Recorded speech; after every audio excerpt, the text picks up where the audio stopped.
الذي هدانا لهذا وما كنا لنهتدي لولا أن هدانا الله أما بعد فأعوذ بالله من الشيطان الرجيم بسم الله الرحمن الرحيم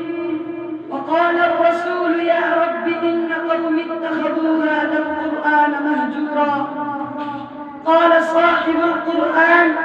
صلى الله عليه وسلم أشراف أمتي حملة القرآن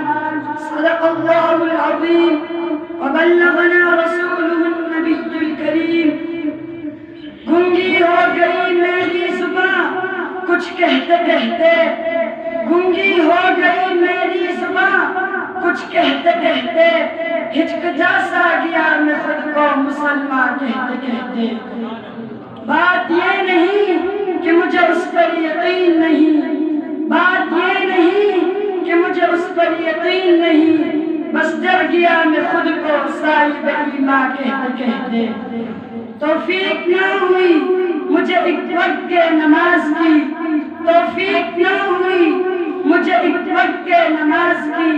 اور چپ ہوا مؤذن اذان کہتے کہتے کسی کافر نے جو پوچھا کہ کیا ہے یہ مہینہ کسی کافر نے جو پوچھا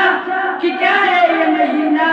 شرم سے پانی گر گیا ہاتھ سے رمضان کہتے کہتے میری الماری میں گرد سے ادھی کتاب کو جو پوچھا میری الماری میں گرد سے ادھی کتاب کو جو پوچھا میں گڑ گیا زمین میں قرآن کہتے کہتے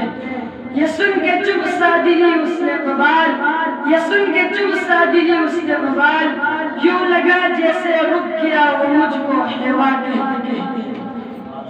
سامعین ابی وقار ارباب علم و دانش اللہ تعالیٰ کا شکر ہے کہ اللہ تعالیٰ نے ہمیں اپنے پیارے حبیب صلی اللہ علیہ وسلم کی امت میں پیدا کیا اور ہمیں اپنی ناریب کتاب کا ماننے والا بنایا اسی کے صدقے ہمیں پڑھنے کی توفیق عطا فرمائی سوال یہ ہے کہ اس کتاب کو پڑھنے پر کیا ملتا ہے تو مشہور ہے کہ اس کے ایک حرف پر 10 نیکی ملتی ہے 10 گناہ معاف ہوتے ہیں 10 درجے بلند ہوتے ہیں لیکن یہ بات ادھوری ہے مکمل بات یہ ہے کہ جب آپ بغیر دیکھے بغیر نماز کے پڑھیں گے تو 10 نیکی ملیں گی لیکن جب قرآن کو دیکھ کر پڑھیں گے تو 25 نیکی ملیں گی لیکن جب نفل نماز میں پڑھیں گے تو 50 نیکی ملیں گی اور جب فرض نماز میں پڑھیں گے تو ایک حرف پر 100 نیکی ملیں گی سامعین محترم جیسا کہ آپ جانتے ہیں کہ ہر عمل کے لیے نیت کا ہونا ضروری ہے نیت کے بغیر ہر عمل ادھورا ہو جاتا ہے جب عمل ادھورا ہوگا تو ثواب کی بھی کوئی اہمیت نہیں لیکن آئیے میں آپ کو قرآن کی عظمت بتاؤں امام بخاری رحمت اللہ علیہ نے اپنی کتاب صحیح بخاری میں مستقل باب باندھ کر یہ فرمایا ہے کہ اگر کوئی شخص سوتے ہوئے نیند میں قرآن کی تلاوت کرتا ہے تو اس کو بھی اتنا ثواب ملتا ہے کہ جیسا کہ جاگتے میں پڑھنے والوں کو ملتا ہے سامعین محترم قرآن مجید وہ بلند پایا کتاب ہے کہ جو چیز میں اس سے جڑ جائے گی عظمتیں پا جائے گی آپ ایک معمولی کپڑے کو دیکھیں جب وہ قرآن کا غلاف بنتا ہے